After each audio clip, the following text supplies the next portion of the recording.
வணக்கம் friends, welcome to home Carter recipes and crafts. இன்னைக்கு chicken burger எப்படி செய்யுதுன்னு பார்க்க போறோம். ரொம்ப சாஃப்டான ஸ்பாஞ்சியான பர்கர் பன்னும் எப்படி செய்ய போறோம் நம்ம.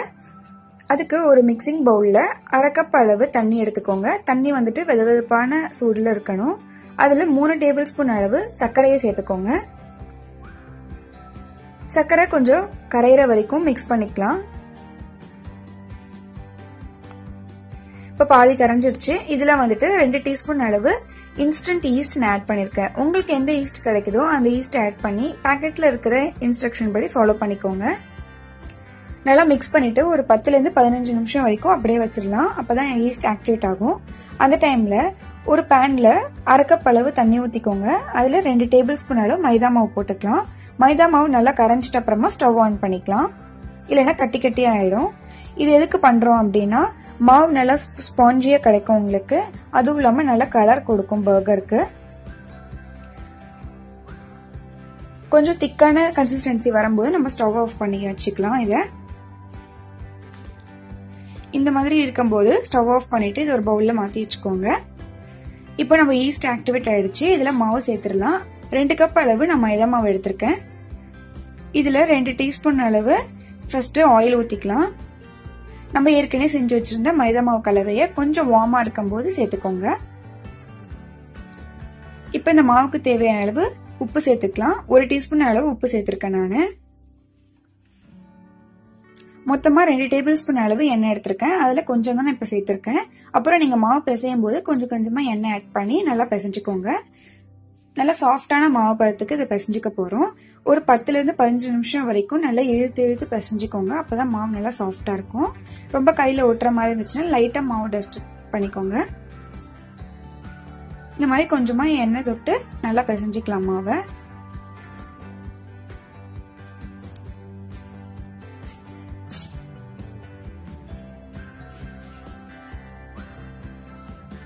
நல்லா மாவு பிசைஞ்சாச்சு. இப்ப அந்த பவுல்ல நான் எண்ணெய் தடவி வச்சிருக்கேன். அதுல இந்த மாவை வச்சு மேலேயே கொஞ்சம் எண்ணெய் தடவி மூடி இது 1 ல இருந்து 1.5 மணி நேரம் வரைக்கும் நம்ம ரெஸ்ட் பண்ணிடலாம். டபுள் ஆகி வரும் மாவு.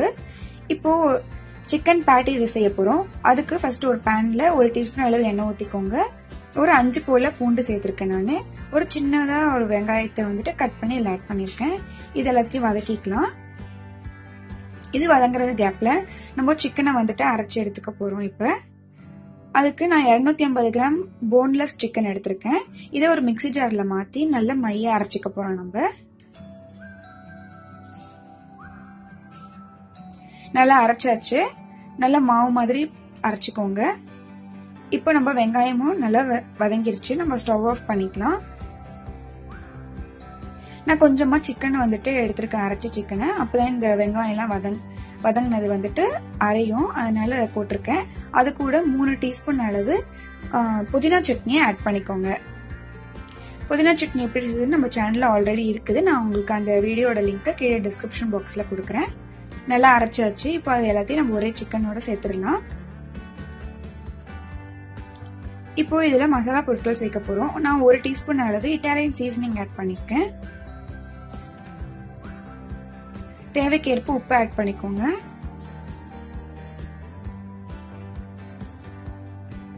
எல்லாத்தையும் நல்லா மிக்ஸ் பண்ணிக்கலாம். மாவு நல்லா பைண்ட் ஆகி வரதுக்காக நான் 2 டீஸ்பூன் அளவு அரிசி மாவு சேர்த்திருக்கேன். உங்களுக்கு மாவு கொஞ்சம் எக்ஸ்ட்ரா தேவைப்பட்டுச்சுன்னா எக்ஸ்ட்ரா ஆட் பண்ணிக்கோங்க. நான் இதுல மைதா மாவு, கார்ன்ஃபிளவர் மாவு இல்ல பிரெட் கிரம்ஸ் எதுவுமே இல்லாம உங்களுக்கு ஈஸியா சிக்கன் பேட்டிஸ் எப்படி செய்யுதுன்னு செஞ்சு காமிச்சிருக்கேன். ரொம்பவே ஈஸியா இருக்கும். இதுல காரத்துக்காக 1 டீஸ்பூன் அளவு தனி மிளகாய் தூள் சேர்த்துக்கோங்க. கொஞ்சமா கரம் மசாலா சேர்த்துக்கோங்க, ஒரு 1/4 டீஸ்பூன் அளவு. அப்புறம் 1 டீஸ்பூன் அளவு பெப்பரையும் நான் இன்னைக்கு இதுல ஆட் பண்ணிருக்கேன். இது கூடவே 1 டீஸ்பூன் அளவு பெரி பெரி மசாலா ஆட் பண்ணிருக்கேன். இது ஆப்ஷனல் தான், இருந்துச்சுன்னா சேர்த்துக்கோங்க, இல்லைன்னா பரவாயில்ல. எல்லாத்தையும் நல்லா பிசைஞ்சிட்டு ஒரு மூடி போட்டு ஒரு 1/4 மணி நேரம் மேரினேட் பண்ணி வச்சிடலாம். இப்ப நல்லா மேரினேட் ஆன சிக்கன் கலவையை வந்துட்டு கையில நல்லா போலா ஆக்கிட்டு உங்க பர்கர் என்ன சைஸோ அதுக்கேற்ற அளவுக்கு இது திக்கா வந்துட்டு தட்டி நம்ம ஃப்ரை பண்ண போறோம். இந்த மாதிரி ரவுண்ட் ஷேப்ல ஃப்ரை பண்ணிக்கலாம். நம்ம இதை வந்துட்டு ஒரு வானல்ல எண்ணெய் ஊத்தி நம்ம செஞ்சு வச்சிருக்க பேட்டிஸ் இதுல ஆட் பண்ணிக்கலாம்.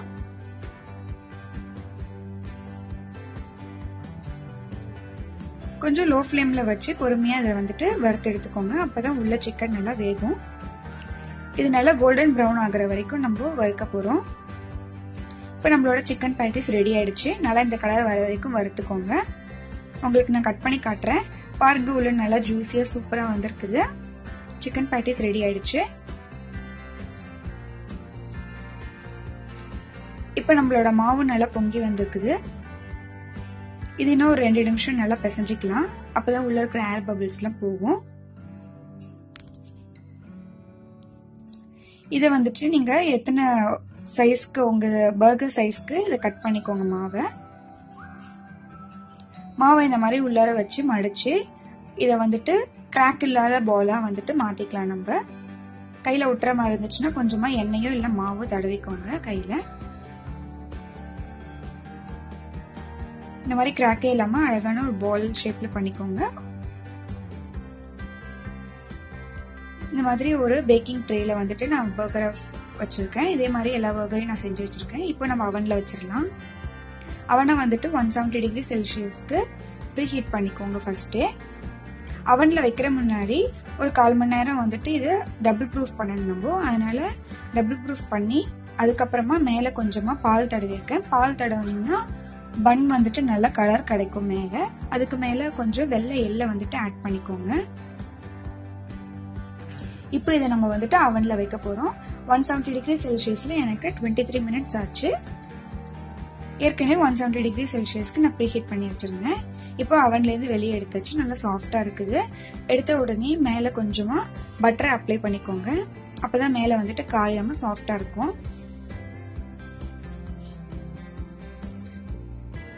இதே மாதிரி எல்லா பன்னியும் வந்துட்டு ரெடி பண்ணி எடுத்து வச்சுக்கோங்க.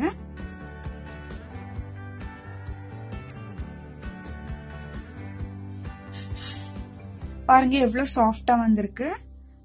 ரொம்ப சூப்பரா வந்திருக்கு பன்னு. நான் உங்களுக்கு கட் பண்ணி காட்டுறேன். இப்போ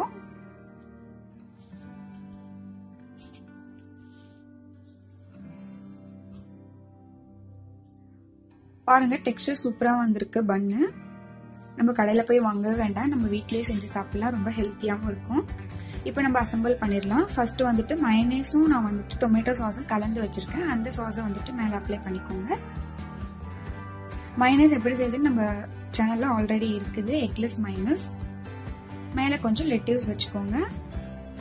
அதுக்கு மேல மெலிசா கட் பண்ண தக்காளி சேர்த்திருக்கேன். நம்ம செஞ்சு வச்ச சிக்கன் பேட்டி. அதுக்கு மேல ஒரு சீஸ் ஸ்லைஸ் வச்சுக்கோங்க.